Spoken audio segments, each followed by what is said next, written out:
এই জান্নাত কামাইয়ের জন্যই প্রতিযোগীদের প্রতিযোগিতা করা উচিত। তো রব্বুল আলামিন বলেন, তোমরা মাল ধন সম্পদ এগুলো অর্জন করার পিছনে এত পরিমাণে ফিকির করবা না, যার কারণে আখিরাতের ফিকির করার কোনো সুযোগই হয় না। এটা করবে না, কারণ এগুলো হলো পার্থিব জগতের সৌন্দর্য, এগুলো হলো দুনিয়ার একটি সজ্জা মাত্র, সাজসজ্জা মাত্র। দুনিয়ার থেকে চলে যাও, এগুলো কিন্তু কিছুই তোমার হিসেবে থাকবে না। মার যে বুকেতে কওমি আর সেই বুকেতে আলিয়া, এসো আজ সব ভেদাভেদ যাব মোরা ভুলিয়া। আমার যে বুকেতে কওমি আর সেই বুকেতে আলিয়া। বন্ধুরা, চ্যানেলটি সাবস্ক্রাইব করুন। ফিল কাউনাইনে নূরুন সাতায়ুন, মিনহু ফিল কাউনাইনে নূরুন সাতায়ুন, ইকতিবাসুল লিত্তাওয়ালি ওয়াল উওয়াল। আল্লাহুম্মা সাল্লি আলা সাইয়্যিদিনা মুহাম্মাদ। আলহাকুমুত তাকাসুর হাত্তা যুরতুমুল মাকাবির। প্রাচুর্যের প্রতিযোগিতা তোমাদেরকে রব্বুল আলামিনের হুকুম পালন করা থেকে গাফেল করে রেখেছে। হাত্তা যুরতুমুল মাকাবির, এমনকি তোমরা কবর পর্যন্ত পৌঁছে যাও। কাল্লা সাউফা তা'লামুন, কখনো নয়, তোমরা অচিরেই জানবে। সুম্মা কাল্লা সাউফা তা'লামুন, কখনো নয় তোমরা, অতঃপর কখনো নয় তোমরা অচিরেই জানবে। কাল্লা লাউ তা'লামুনা ইলমাল ইয়াকিন, কখনো নয় যদি তোমরা সুনিশ্চিতভাবে জানতে। লাতারাবুন্নাল জাহিম, অবশ্যই অবশ্যই তোমরা জাহান্নামকে দেখবে। সুম্মা লাতারাবুন্নাহা আইনাল ইয়াকিন, অতঃপর অবশ্যই অবশ্যই তোমরা নিজ চোখে সচক্ষে জাহান্নামকে দেখতে পাবে।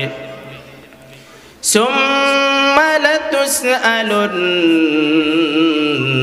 ইয়াওমাইযিন আনিন নাঈম, অতঃপর তোমাদেরকে সুম্মা লাতুসআলুন্না ইয়াওমাইযিন, সেদিন অর্থাৎ কিয়ামতের দিন তোমাদেরকে জিজ্ঞেস করা হবে আনিন নাঈম, নিয়ামত সম্পর্কে। এটা ছিল তরজমা। আল্লাহ রাব্বুল আলামিন বলেন,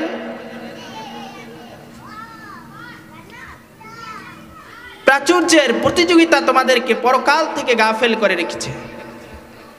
অর্থাৎ দুনিয়ার সম্পদকে অধিক পরিমাণে অর্জন করার ধান্দা তোমাদেরকে পরকাল থেকে গাফেল করে রেখেছে। এমনিভাবে সম্মান অধিক পরিমাণে অর্জনের ফিকির ধান্দা, ক্ষমতা অর্জনের ফিকির ধান্দা তোমাদেরকে আল্লাহর ইবাদত করা থেকে গাফেল করে রেখেছে। এই ফিকিরটা তোমরা করতে থাকো, এই চিন্তা, ফিকির, টেনশন, মাল উপার্জনের টেনশন, সম্মান উপার্জনের টেনশন, ক্ষমতা উপার্জনের টেনশন তোমরা করতে থাকো, করতে থাকো, করতে থাকো। এমনকি তোমাদের কবরে চলে যাওয়ার সময় হয়ে যায়, কবরে চলে যাওয়ার সময় হয়ে যায়, তারপরও তোমাদের টেনশন শেষ হয় না।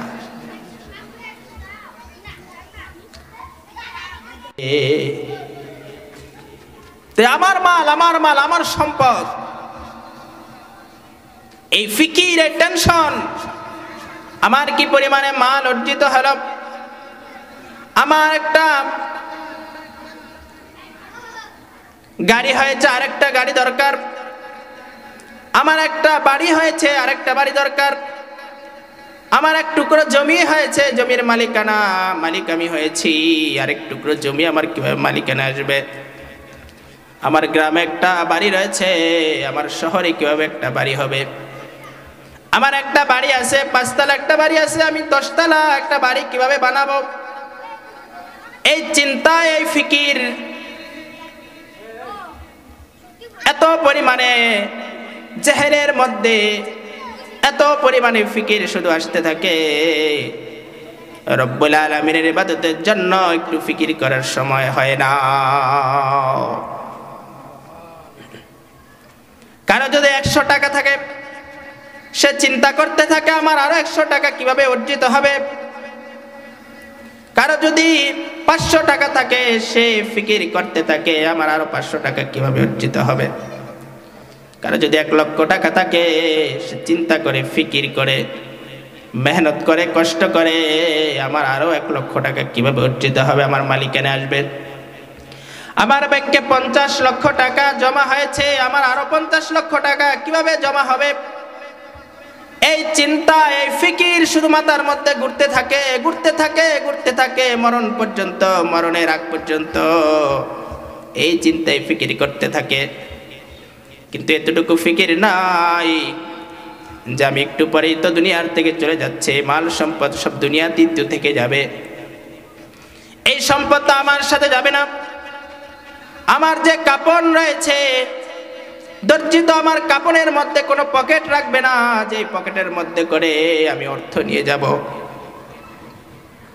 এই ধন সম্পদ সবকিছু দুনিয়াতেই থেকে যাবে, এই সম্পদ কোনো কিছুই কবরে যাবে না, সাথে করে নিয়ে যেতে পারবো না। এই ফিকির, এই চিন্তাটা বিন্দু পরিমাণ মাথায় আসে না। আল্লাহ রাব্বুল আলামিনের ইবাদতের দিকে একটু মনোনিবেশ করতে পারি না। তো এই ফিকির, এই চিন্তা, মালের এই টেনশন, অধিক পরিমাণে মাল অর্জনের এই টেনশন রব্বুল আলামিনের ইবাদত থেকে গাফিল করে রেখেছে। এমনকি কবর পর্যন্ত, কবরে যাওয়ার আমার সময় হয়ে গেছে, হাত্তা যুরতুমুল মাকাবির, এমনকি তোমরা কবর পর্যন্ত পৌঁছে যাও, কবরে চলে যাওয়ার সময় হয়ে যায়। এজন্য মানুষের আশা, মানুষের আকাঙ্ক্ষা, আমার আরো চাই, আমার আরো চাই, আমার আরো চাই।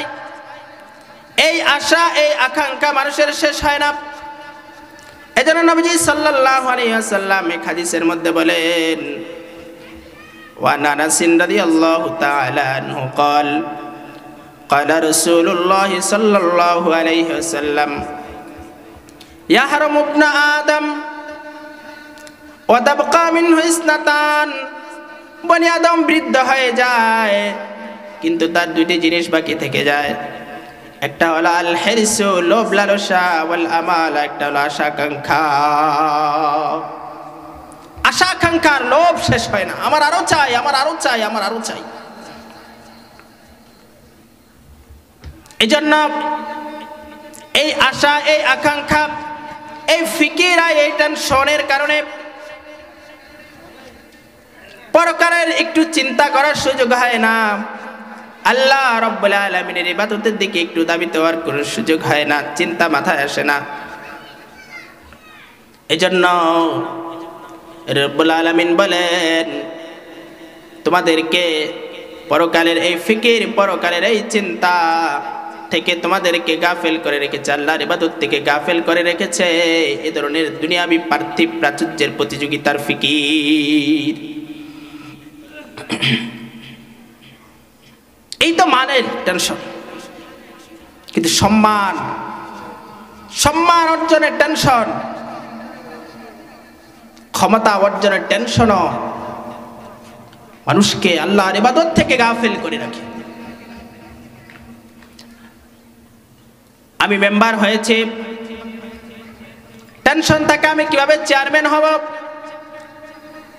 চেয়ারম্যান হয়েছি টেনশন থাকে আমি কিভাবে এমপি হব, এমপি হয়েছি টেনশন থাকে আমি কিভাবে মন্ত্রী হব, মন্ত্রী হয়েছি টেনশন থাকে আমি কিভাবে রাষ্ট্রপতি হব, রাষ্ট্রপ্রধান হব। আশা শেষ হয় না, আশা শেষ হয় না। সম্মান ক্ষমতা অর্জনের ফিকির রব্বুল আলামিনের ইবাদত করার থেকে বিমুখ করে রাখে। আখিরাতের ফিকির করার কোনো সুযোগই দেয় না দুনিয়ার ফিকির। এত টেনশন, এত পরিমাণে টেনশন, টেনশন করতে করতে করতে করতে চুল দাড়ি সব সাদা হয়ে গেছে, মাথার চুল টেনশনে সব ঝরে পড়ে গেছে। এজন্য অধিকাংশ রাজনীতিবিদদের দেখা যায় মাথার চুল নাই, টেনশন, টেনশনে মাথার চুল মাথায় থাকতে পারে না, মাথার চুল পড়ে যায়, শুধু গিজগিজ গিজগিজ করে টেনশন। কিভাবে আমি ক্ষমতা কুক্ষিগত করব, আমি কিভাবে ক্ষমতা অর্জন করব, আমি কিভাবে চেয়ারে বসতে পারবো, এই টেনশন। আল্লাহ তাআলার ইবাদতের একটু ফিকির করার সুযোগ হয় না। ইবাদত করলেও এ ধরনের দুনিয়াদাররা যারা দুনিয়া অর্জনের ফিকিরে থাকে, আখিরাতের কোনো ফিকির তাদের নেই, এরা ইবাদত করলেও মানুষকে দেখানোর জন্য ইবাদত করে। এরা যদি নামাজ পড়ে তাহলে মানুষকে দেখানোর জন্য নামাজ পড়ে, এরা যদি মাথায় টুপি পরে তাহলে মানুষকে দেখানোর জন্য টুপি পরে, এরা যদি হজ করে তাহলে মানুষকে দেখানোর জন্য হজ করে, এরা যদি যাকাত দেয় যাকাতও মানুষকে দেখানোর জন্য দেয়। সব কিছু মানুষকে দেখানোর জন্য, লোক দেখানোর জন্য, জনবলের জনসমর্থনের ফিকিরে শুধু এগুলো করে। মানুষ তাকে আবেদ বললে, ইবাদত গুজার বলবে, আল্লাহওয়ালা বলবে, এই মানুষকে দেখানোর জন্য। এদের ইবাদত গুলো আমি বলি এগুলোর ইবাদত হলো সিয়াসি ইবাদত। এদের নামাজগুলো হলো সিয়াসি নামাজ, এদের হজ হলো সিয়াসি হজ। এরা যদি যাকাত দেয় তাহলে যাকাত গুলো হলো সিয়াসি হজ। সিয়াস মানে রাজনীতি, রাজনৈতিক হজ, রাজনৈতিক যাকাত। এদের দান সদকা যদি হয় এগুলো হলো সিয়াসি দান সদকা। মানুষের প্রতি যদি কোনো সহানুভূতি হয়, মানুষকে যদি কোনো মানুষের প্রতি ইহসান করে তাহলে এটা হলো সিয়াসি ইহসান। সব মানুষকে দেখানোর জন্য রাজনৈতিক। আলেম ওলামাদের সাথে যদি সম্পর্ক করে তাহলে এই সম্পর্কটা সিয়াসি সম্পর্ক, হ্যাঁ, রাজনৈতিক সম্পর্ক। প্রকৃতপক্ষে আল্লাহকে সন্তুষ্ট করার জন্য এ ধরনের কোনো আমল এদের হয় না। এ সকল লোকগুলো যদি ক্ষমতায় যায়, এই তাকওয়া পরহেজগারহীন, যাদের মধ্যে আল্লাহর ভয় নেই, এই লোকগুলো যদি ক্ষমতায় যায় তাহলে এরা ইনসাফ প্রতিষ্ঠা করবে? এদের মধ্যে তো আল্লাহর ভয়ই নেই। ক্ষমতায় আসার আগে সব করছে লোক দেখানোর জন্য, ক্ষমতায় যাওয়ার পর এরা তো লোক দেখানোর জন্যই করার কথা, কিন্তু ক্ষমতায় যাওয়ার পর তার লোককে দেখানোর কোনো প্রয়োজন নেই, ক্ষমতায় তো এসেই গেছে, তাই না? এজন্য ওই ক্ষমতায় যাওয়ার পর ওদের ইনসাফের কোনো ফিকির থাকে না। কারণ ইনসাফ তো করবে কার ভয়ে? আল্লাহর ভয়ে। ইনসাফ কার বাদশা যে হবে সে ইনসাফ প্রতিষ্ঠা করবে আল্লাহ তাআলার ভয়ে। কিন্তু যার অন্তরের মধ্যে ইনসাফি নাই, যার অন্তরের মধ্যে আল্লাহর ভয় নেই, সে আবার ইনসাফ কিভাবে প্রতিষ্ঠা করবে? আল্লাহ রাব্বুল আলামিন কিয়ামতের দিন 7 শ্রেণীর লোকদেরকে তার আরশের নিচে ছায়া দিবেন। নবীজি সাল্লাল্লাহু আলাইহি ওয়াসাল্লাম এক হাদিসের মধ্যে বলেন, ওয়া নবী হুরায়রা রাদিয়াল্লাহু তাআলা আনহু قال قال رسول الله صلى الله عليه وسلم সাবাতু ইযিল্লুহুমুল্লাহু ফি যিল্লিহি ইয়াওমা লা যিল্লা ইল্লা যিল্লুহু। 7 শ্রেণীর লোকদেরকে আল্লাহ রাব্বুল আলামিন কিয়ামতের দিন তার আরশের নিচে ছায়া দিবেন, যেদিন আল্লাহ তাআলার আরশের ছায়া ব্যতীত আর কোনো ছায়া বাকি থাকবে না। এক নম্বরে রাসূল করিম সাল্লাল্লাহু আলাইহি ওয়াসাল্লাম বলেন, আল ইমামুল আদিল, ইনসাফগার বাদশা। ইনসাফগার বাদশাকে আল্লাহ রাব্বুল আলামিন কিয়ামতের দিন তার আরশের নিচে ছায়া দিবেন, যেদিন আল্লাহর আরশের ছায়া ব্যতীত আর কোনো ছায়া বাকি থাকবে না। কারণ যেই বাদশা ইনসাফ প্রতিষ্ঠা করে, সে ক্ষমতা আসার পর তার তো ক্ষমতা, সে যা ইচ্ছা তাই করতে পারে। সে ইচ্ছা করলে জুলুম করতে পারত, কিন্তু আল্লাহর ভয় অন্তরের মধ্যে থাকার কারণে সে জুলুম করে না, ইনসাফ প্রতিষ্ঠা করে। এজন্য এই তাকওয়ার কারণে, আল্লাহর ভয়ের কারণে কিয়ামতের দিন রব্বুল আলামিন তাকে তার আরশের নিচে ছায়া দিবেন। কিন্তু এই ভয়ে যদি না থাকে তাহলে ইনসাফ প্রতিষ্ঠা হবে এদের দ্বারা? হবে না, এদের দ্বারা ইনসাফ প্রতিষ্ঠা হবে না। সুতরাং এই সকল লোকদেরকে চিহ্নিত করতে হবে, যারা লোক দেখানোর জন্য সিয়াসি ইবাদত করে, সিয়াসি নামাজ পড়ে, সিয়াসি যাকাত দেয়, সিয়াসি হজ করে। এই সকল লোক যদি ক্ষমতা আসে, এদের দ্বারা ইনসাফ প্রতিষ্ঠা করার কোনো আশা করা যায় না।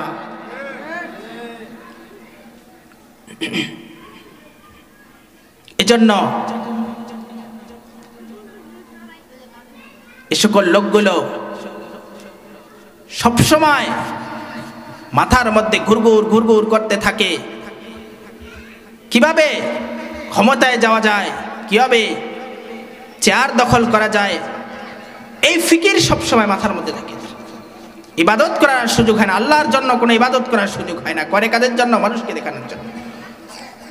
আল্লাহর জন্য কোনো ইবাদত করার এদের সুযোগ হয় না। এই সকল লোকদেরকে দুনিয়ার এই টেনশন, পার্থিব জগতের এই টেনশন, পার্থিব জগতের এই ফিকির আখিরাত থেকে গাফেল করে রেখেছে। আল্লাহ রাব্বুল আলামিনের ইবাদত থেকে সকল লোকদেরকে গাফেল করে রেখেছে। মরণ চলে আসে, মরণ কাছাকাছি হয়ে যায়, এরপরে টেনশন শেষ হয় না, ফিকির শেষ হয় না, গদি দখল করার টেনশন মাথার থেকে যায় না। হ্যাঁ,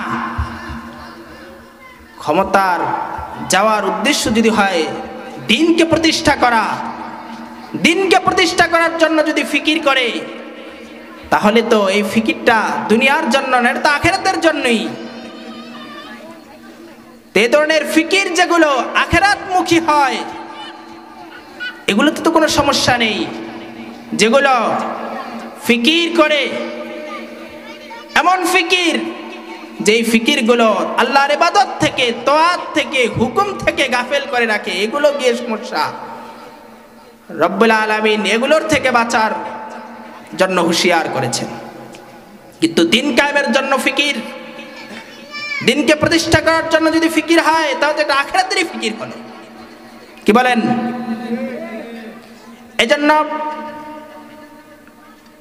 এমন কোন ফিকির মাথার মধ্যে নেওয়া যাবে না, সম্পদের ফিকির মাথার মধ্যে নেওয়া যাবে না। এত পরিমাণের সম্পদ অর্জন হওয়া লাগবে, আমার এত পরিমাণে আমার এই সম্মান অর্জন হওয়া লাগবে, আমার এই ক্ষমতা আমার অর্জন হওয়া লাগবে, এত ফিকির করা যাবে না। যে ফিকিরগুলো আল্লাহ রাব্বুল আলামিনের ইবাদত থেকে গাফিল করে দেয়। কারণ এই ধরনের ফিকির, এই ধরনের চিন্তা, এই ধরনের গবেষণা, এগুলো আসলে মুমিনদের জন্য করা উচিত নয়। কারণ এ ধরনের ফিকির কোনো কাজে আসবে না, শুধু একটা মাত্র ফিকিরই কাজে আসবে, সেটা হলো পরকালের ফিকির, স্থায়ী নেকামলের ফিকির,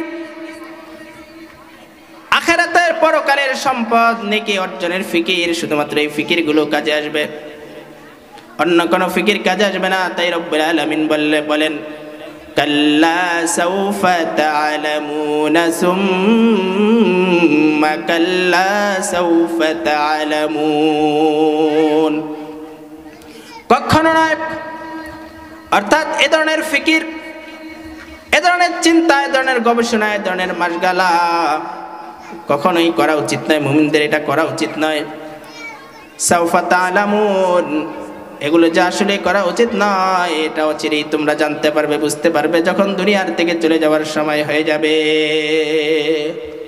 অতঃপর অচিরেই তোমরা জানতে পারবে। রব্বুল আলামিন আবার তাকিদ করে বলেন, গুরুত্ব প্রদান করে বলেন, সুম্মা কাল্লা সাউফা তা'লামুন, অতঃপর কখনো নয় তোমরা অচিরেই জানতে পারবে যে এ ধরনের ফিকির করা উচিত নয়, এ ধরনের ফিকির করা উচিত নয়। আর আখিরাতের পরকালের ফিকির করা উচিত, স্থায়ী নেকামলের ফিকির করা উচিত, এগুলিরই আশা করা উচিত। যদি আমাল বা আশা যদি করতে হয় তাহলে এগুলিরই করতে হবে। এজন্য আল্লাহ রাব্বুল আলামিন বলেন, আল মালু ওয়াল বানুনা যিনাতুল হায়াতিদ দুনিয়া ওয়াল বাকিয়াতুস সালিহাতু খায়রুন ইনদা রাব্বিকা সাওয়াবান ওয়া খায়রুন আমালা। আল মালু ওয়াল বানুনা যিনাতুল হায়াতিদ দুনিয়া, মাল এবং সন্তানাদি এগুলো হলো পার্থিব জগতের সৌন্দর্য মাত্র। আল মালু ওয়াল বানুনা যিনাতুল হায়াতিদ দুনিয়া, পার্থিব জগতের সৌন্দর্য মাত্র। ওয়াল বাকিয়াতুস সালিহাতু খায়রুন ইনদা রাব্বিকা সাওয়াবান ওয়া খায়রুন আমালা। আর স্থায়ী নেকামল এগুলি হলো উত্তম আশা করা হিসেবে। খায়রুন ওয়াল বাকিয়াতুস সালিহাতু খায়রুন ইনদা রাব্বিকা, ওয়াল বাকিয়াতুস সালিহাতু খায়রুন ইনদা রাব্বিকা সাওয়াবান ওয়া খায়রুন আমালা। রবের নিকটে স্থায়ী নেকামলে প্রতিদান এবং আশার ক্ষেত্রে শ্রেষ্ঠ। যদি আশা করতে হয় তাহলে স্থায়ী নেকামলের জন্যই করতে হবে। যদি আশা আকাঙ্ক্ষা লোভ করতে হয় তাহলে নেকামলের জন্য করতে হবে। 10 টাকা দান করেছি, আশা থাকতে হবে, লোভ থাকতে হবে যে আমি আরো 10 টাকা দান করব। আমি 2 রাকাত নফল নামাজ পড়েছি, টেনশন থাকবে আমি আরো 2 রাকাত নফল নামাজ পড়ব। আমি 4 রাকাত তাহাজ্জুদ পড়েছি, আমার আশা থাকবে, লোভ থাকবে আমি আরো 4 রাকাত নফল তাহাজ্জুদ নামাজ পড়ব। এই স্থায়ী নেকামলের জন্য প্রতিযোগিতা করা উচিত, যেগুলোর প্রতিদান হবে রব্বুল আলামিন কিয়ামতের দিন জান্নাত দিয়ে প্রতিদান দিয়ে দিবেন। এজন্য রব্বুল আলামিন বলেন, ওয়াফি যালিকা ফালইয়াতানাফাসিল মুতানাফিসুন, এই জান্নাত কামাইয়ের জন্যই প্রতিযোগীদের প্রতিযোগিতা করা উচিত। তো রব্বুল আলামিন বলেন, তোমরা মাল ধন সম্পদ এগুলো অর্জন করার পিছনে এত পরিমাণে ফিকির করবা না যার কারণে আখিরাতের ফিকির করার কোনো সুযোগই হয় না, এটা করবে না। কারণ এগুলো হলো পার্থিব জগতের সৌন্দর্য, এগুলো হলো দুনিয়ার একটি সজ্জা মাত্র, সাজসজ্জা মাত্র। দুনিয়ার থেকে চলে যাও, এগুলো কিন্তু কিছুই তোমার হিসেবে থাকবে না। আল্লাহ রাব্বুল আলামিন ভিন্ন আরেক আয়াতের মধ্যে বলেন, যুইনা লিন-নাসি হুব্বুশ শাহাওয়াতি মিনান নিসাই ওয়াল বানিনা ওয়াল কানাতিরিল মুকান্তারাতি মিনাজ যাহাবি ওয়াল ফিদ্দাতি ওয়াল খাইলিল মুসাওওয়ামাতি ওয়াল আনআমি ওয়াল হারস যালিকা মাতাউল হায়াতিদ দুনিয়া ওয়াল্লাহু ইনদাহু হুসনুল মাআব। রব্বুল আলামিন বলেন, মানুষের জন্য প্রবৃত্তি তাড়নার ভালোবাসাকে প্রিয় করে দেওয়া হয়েছে, অর্থাৎ মালের প্রতি, সম্পদের প্রতি ভালোবাসা, নারীর প্রতি ভালোবাসা, সন্তান আদির প্রতি ভালোবাসা, ধন সম্পদের স্বর্ণরূপার রাশি রাশি স্বর্ণরূপাকে অর্জন করার ভালোবাসা, ক্ষেত খামারের ভালোবাসা, পশুপালের ভালোবাসা, গরু ছাগলের ভালোবাসা, এই সম্পদের ভালোবাসাকে মানুষের জন্য সুসজ্জিত করে দেওয়া হয়েছে। এগুলো এগুলো সুসজ্জিত করে দেওয়া হয়েছে। এগুলো দুনিয়ার পার্থিব জগতের বস্তু, জিনিস, তুচ্ছ জিনিস, এগুলো দুনিয়াতেই থেকে যাবে, কিন্তু এগুলোর কারণে আপনার আরেক আখরাত নষ্ট হয়ে যাবে। হ্যাঁ, এগুলো থাকবে, কিন্তু এগুলো যেন পরকাল থেকে গাফিল না করে ফেলে। রব্বুল আলামিনের নিকটে রয়েছে উত্তম আশ্রয়স্থল। রব্বুল আলামিনের সেই উত্তম আশ্রয়স্থল জান্নাতের ফিকির করতে হবে। এজন্য দুনিয়ার এই সম্পদ, দুনিয়ার এই মাল যেন আখিরাত থেকে গাফিল করে না ফেলে। আখিরাতের ফিকির মাথার মধ্যে থাকতে হবে, পরকালের টেনশন মাথার মধ্যে থাকতে হবে। যে ব্যক্তির মাথাতে পরকালের টেনশন না থাকে, যেদিন আল্লাহ রাব্বুল আলামিনের আদালতের মধ্যে প্রত্যেকটা আমলের হিসাব দেবে, দুনিয়ার এই আমলে, দুনিয়ার মধ্যে যদি সেই ফিকিরটা না থাকে, তখনই মানুষ আল্লাহর ইবাদত থেকে গাফিল হয়ে যায়। তাই আল্লাহ রাব্বুল আলামিন পরের আয়াতের মধ্যে বলেন, সুম্মা কাল্লা লাউ তা'লামুনা ইলমাল ইয়াকিন। কখনো নয়, কখনো নয়, লাউ তা'লামুনা ইলমাল ইয়াকিন, যদি তোমরা পরকালের চিন্তা করতে, পরকালের প্রতি বিশ্বাস যদি তোমরা রাখতে, লাউ তা'লামুনা ইলমাল ইয়াকিন, সুনিশ্চিতভাবে যদি পরকাল এর বিষয় তোমরা যদি সুনিশ্চিতভাবে জানতে, বিশ্বাসটা রাখতে, কিয়ামতের দিবসের প্রতি, হিসাব নিকাশের প্রতি, জান্নাত জাহান্নামের প্রতি যদি তোমরা পরিপূর্ণভাবে বিশ্বাস রাখতে, সুনিশ্চিতভাবে যদি বিশ্বাসটা রাখতে, তাহলে কোনো দিন দুনিয়ার এই পার্থিব সম্পদ তোমাদেরকে আল্লাহর ইবাদত থেকে গাফিল করে রাখতে পারতো না। কাল্লা লাউ তা'লামুনা ইলমাল ইয়াকিন, তোমরা মনে করেছো পরকাল বলতে কিছুই নেই, তোমরা মনে করেছো জান্নাত জাহান্নাম বলতে কিছুই নেই, তবে শুনে রাখো, লাতারাবুন্নাল জাহিম, তোমরা অবশ্যই অবশ্যই জাহান্নামকে দেখবে। সুম্মা লাতারাবুন্নাহা আইনাল ইয়াকিন, অতঃপর তোমরা জাহান্নামকে সচক্ষে দেখবে, নিজ চোখে দেখবে, তখন তোমাদের বিশ্বাস হবে আসলে তো এটাই জাহান্নাম, যে জাহান্নামের কথা দুনিয়াতে রব্বুল আলামিন আমাদেরকে জানিয়ে দিয়েছেন, এটার থেকে আমরা গাফিল থেকেছি।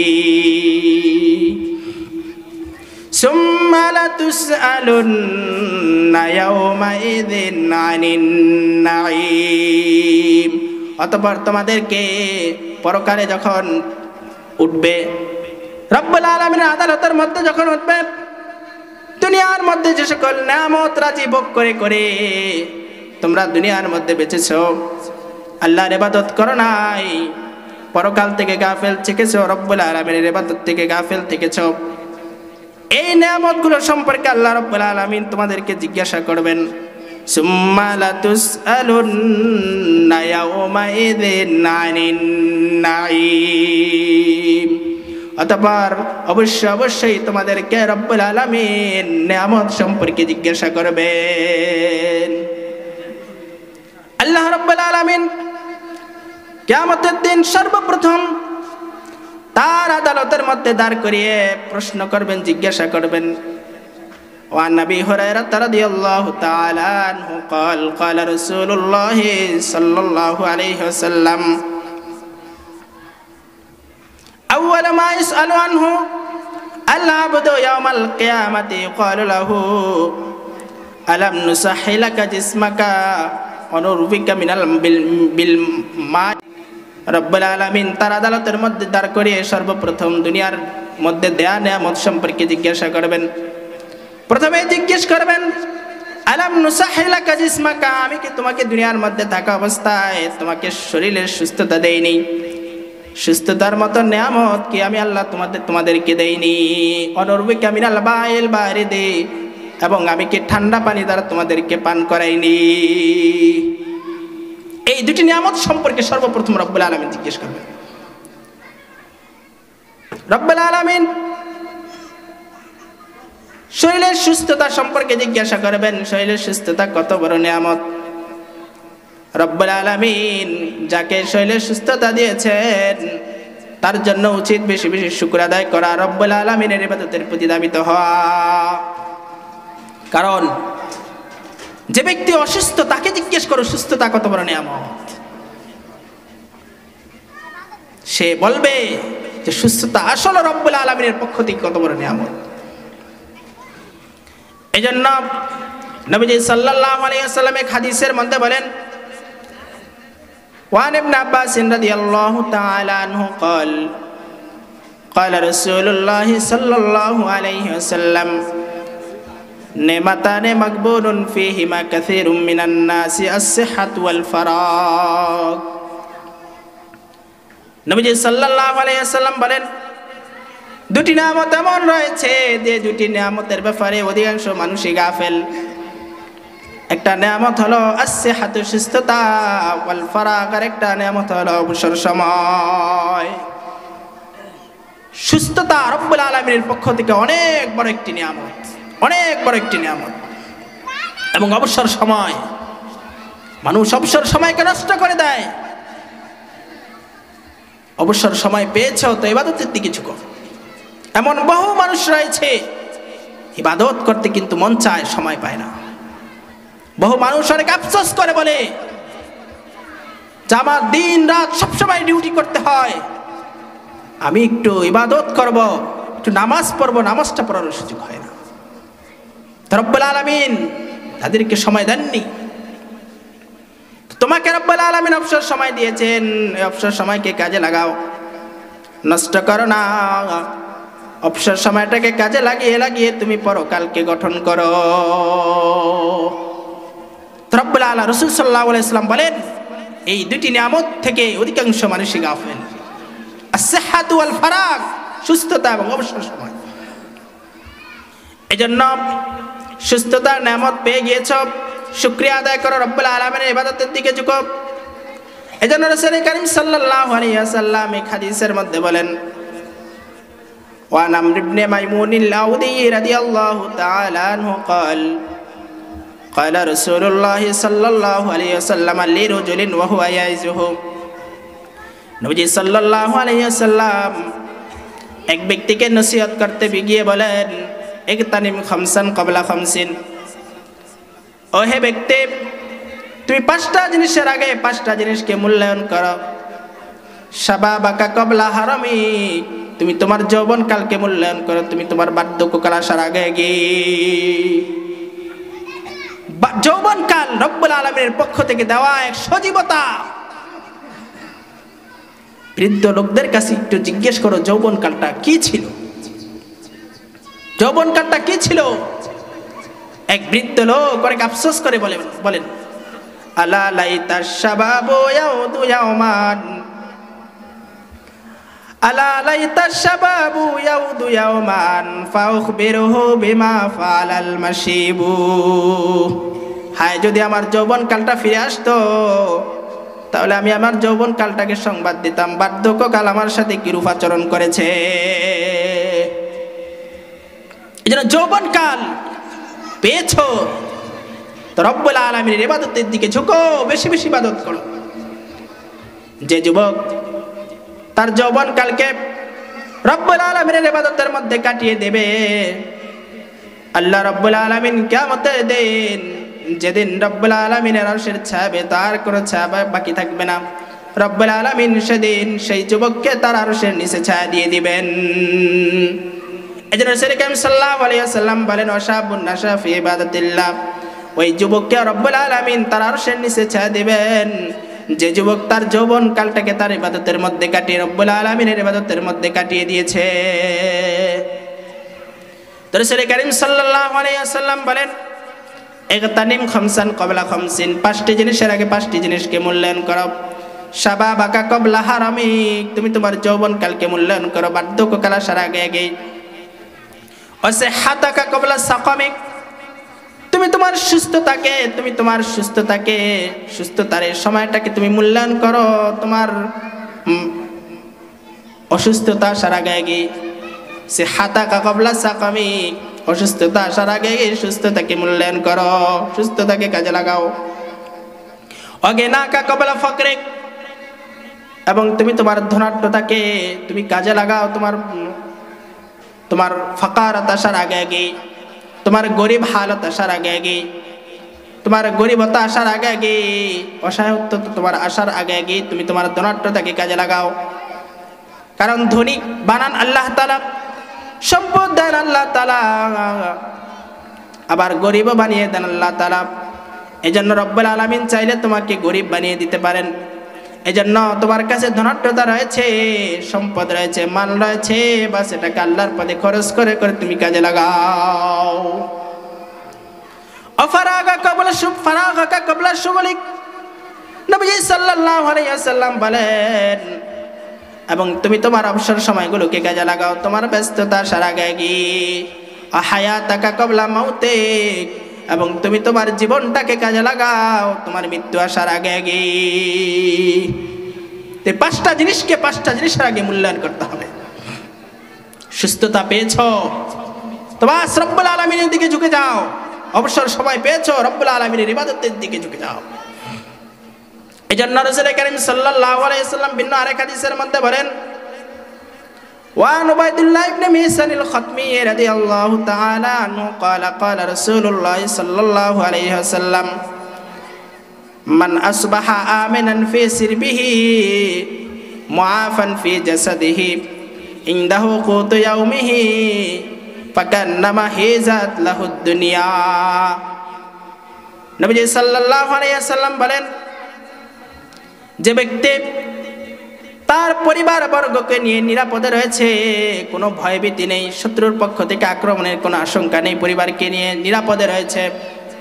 মুআফান ফি জাসাদিহি, তার শরীরটাও সুস্থ রয়েছে, শরীরের মধ্যে কোনো অসুস্থতা নেই, রোগ বিমার নেই, সুস্থ রয়েছে। ইনদাহু কুতু ইয়াউমিহি, এবং তার নিকটে একদিনের খাবার রয়েছে, দুই বেলা খাবার খাওয়ার মতো রুজিও তার নিকটে রয়েছে।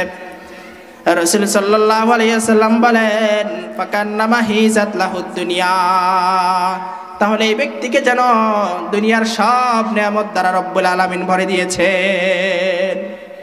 বাস আর কোনো টেনশন নেই। এই তিনটা জিনিস আছে, আর কোনো টেনশন নেই। এবার আল্লাহর দিকে ঝুঁকো।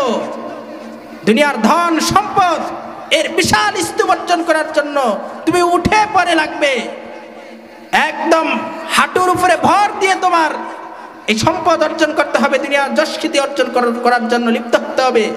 এটাকে তোমাকে কে বলেছে? তুমি একটু তাকাও তোমার পিছনের সামনের দিকে, সামনে যে তোমার পরকাল রয়েছে, সামনের দিকে তাকাও, কাজে লাগাও তোমার সময়গুলোকে, তোমার সুস্থতাকে তুমি কাজে লাগাও, তোমার অবসর সময়গুলোকে কাজে লাগাও, পরকালকে তুমি হাসিল করার জন্য চেষ্টা করো। তো রব্বুল আলামিন কিয়ামতের দিন এই নিয়ামতগুলো সম্পর্কে জিজ্ঞাসা করবেন।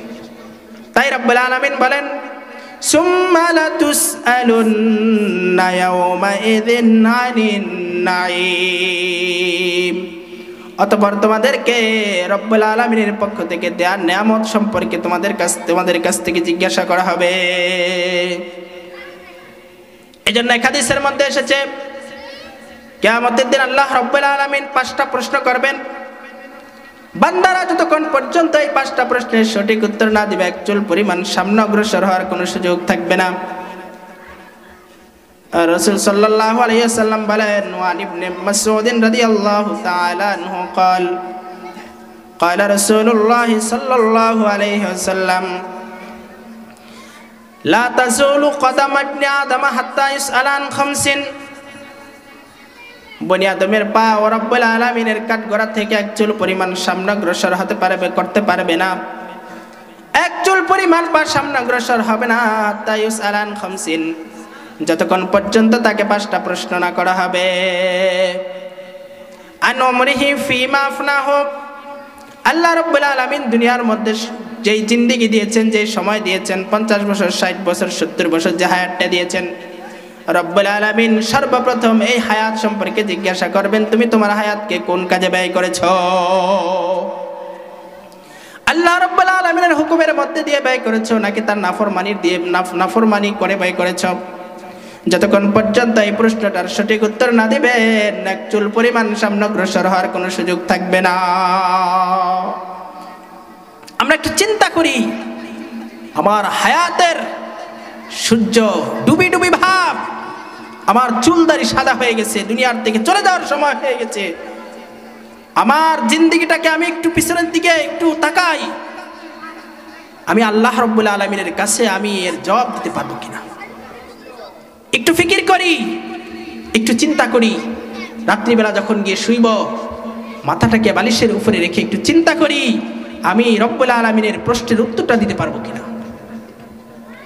এরপরে রব্বুল আলামিন আলাদাভাবে জিজ্ঞেস করবেন, ওয়ান শাবাবিহি ফিমা বালাহু। রাসূল কারীম সাল্লাল্লাহু আলাইহি ওয়াসাল্লাম বলেন, যৌবনকাল সম্পর্কে আলাদাভাবে জিজ্ঞেস করা হবে। ওয়ান শাবাবিহি ফিমা বালাহু, যৌবনকালটাকে কোন কাজে ব্যয় করেছো, এটা এক্সট্রা জিজ্ঞেস করবেন আলাদাভাবে। একটা তো পুরো জীবন সম্পর্কে জিজ্ঞেস করবেন, এরপর আলাদাভাবে যৌবনকাল সম্পর্কে জিজ্ঞেস করবেন, যৌবনকালটাকে কোন কাজে ব্যয় করেছো। যৌবনকালটাকে রব্বুল আলামিনের হুকুম পালনের মধ্যে দিয়ে ব্যয় করেছো, নাকি তার নাফরমানির মধ্যে দিয়ে তুমি তোমার যৌবনকালটাকে ব্যয় করেছো। যতক্ষণ পর্যন্ত সঠিক উত্তর না দিবেন, রব্বুল আলামিনের কাঠ গড়া থেকে এক চুল পরিমাণ সামনে অগ্রসর হওয়ার কোনো সুযোগ থাকবে না। এজন্য যারা বয়স্ক হয়ে গেছি, বৃদ্ধ হয়ে গেছি, চুলদারি সাদা হয়ে গেছে, একটু যৌবনের দিকে তাকাই। যৌবনকালের মধ্যে কি কি গুনাহ করেছি, কি কি অন্যায় করেছি, কি কি পাপ করেছি, আজই এগুলো থেকে তওবা করি, রব্বুল আলামিনের কাছে রোনাজারি করি, চোখের পানি ফেলি, রব্বুল আলামিনের সামনে নিজের মাথাকে অবনত করি এবং খুব গবেষণা করি। আমি আমার যৌবনকালটাকে, যারা যুবক রয়েছি, যুবকরা একটু ফিকির করি যে আমার যৌবনকালটা কোনভাবে ব্যয় হইতেছে। যদি আল্লাহর নাফরমানির দিকে আমার মন ধাবিত থাকে, আমার কাজ যদি রব্বুল আলামিনের নাফরমানির মধ্যে থাকে, তাহলে আজই রুজু করি, আজই ফিরে যাই, তওবা করি, রব্বুল আলামিনের হুকুমের দিকে ধাবিত হই, রব্বুল আলামিনের সামনে নিজের মাথাকে অবনত করে দিই। এই জন্য রব্বুল আলামিনের পরে প্রশ্ন করবেন। 3 নম্বরে রব্বুল আলামিন বলবেন, ওয়া মালিহি ফিমান ফাকাহু। রব্বুল আলামিন ফিমান তাসাবাহু, রব্বুল আলামিন বলবেন, মাল সম্পর্কে জিজ্ঞেস করবেন, মালকে কোন কাজে উপার্জন করেছো, হালাল পন্থায় উপার্জন করেছো নাকি হারাম পন্থায় উপার্জন করেছো। আলাদাভাবে এরপরে জিজ্ঞেস করবেন, মালকে খরচ করেছো কোন খাতে খরচ করেছো, হালাল পন্থায় খরচ করেছো নাকি হারাম পন্থায় খরচ করেছো। যতক্ষণ পর্যন্ত সঠিক উত্তর না দিবেন, রব্বুল আলামিনের আদালত থেকে এক চুল পরিমাণ সামনে অগ্রসর হওয়ার কোনো সুযোগ থাকবে না। 5 নম্বরে রব্বুল আলামিন প্রশ্ন করবেন, ওয়ামাযা আমিলা বিমা আলিমা, যা কিছু জেনেছো সে অনুযায়ী আমল করেছো কিনা। আলেমদেরকে জিজ্ঞাসা করবেন, তুমি আলেম হয়েছো, ইলম শিখেছো, দিন শিখেছো, দিনের জ্ঞান অর্জন করেছো, কতটুকু আমল করেছো। যদি সঠিক উত্তর না দেওয়া হয়, রব্বুল আলামিনের আদালত থেকে এক চুল পরিমাণ সামনে অগ্রসর হওয়ার কোনো সুযোগ থাকবে না। তো রব্বুল আলামিন এই নিয়ামতগুলো সম্পর্কে জিজ্ঞাসা করবেন। তাই রব্বুল আলামিন বলেন, সুম্মা লা তুসআলুন্না ইয়াওমাইযিন আনিন নাঈম। অতঃপর তোমাদেরকে অবশ্যই দুনিয়ার মধ্যে দেয়া নিয়ামত সম্পর্কে জিজ্ঞাসা করা হবে। এজন্য এই সূরা তাফসীর থেকে আমরা কি শিখতে পারলাম, যে দুনিয়ার ধন সম্পদ, দুনিয়ার ক্ষমতা, দুনিয়ার সম্মান অর্জনের পিছনে পড়ে আখিরাত থেকে গাফেল হওয়া যাবে না। এগুলো যেন আমাকে পরকাল থেকে আল্লাহর ইবাদত থেকে গাফেল না করে ফেলে। যেমন অন্যান্য দুনিয়ার মানুষগুলো পরকাল থেকে আল্লাহর ইবাদত থেকে গাফেল হয়ে আছে, এগুলোর পিছনে পড়ে। এবং রব্বুল আলামিনের নিয়ামতের কদর করা চাই, কারণ রব্বুল আলামিন এই সকল নিয়ামত সম্পর্কে তার কাঠ করার মধ্যে দাঁড় করিয়ে জিজ্ঞেস করবে। আল্লাহ রব্বুল আলামিন আমাদেরকে তার ইবাদতের দিকে বেশি বেশি করে ঝুঁকার তৌফিক দান করেন, পরকালের ফিকির মাথার মধ্যে আনার তৌফিক দান করেন, এবং দুনিয়ার এই সম্পদকে পিছনে ফেলে আল্লাহর হুকুমের দিকে বেশি বেশি ধাবিত হওয়ার তৌফিক দান করেন।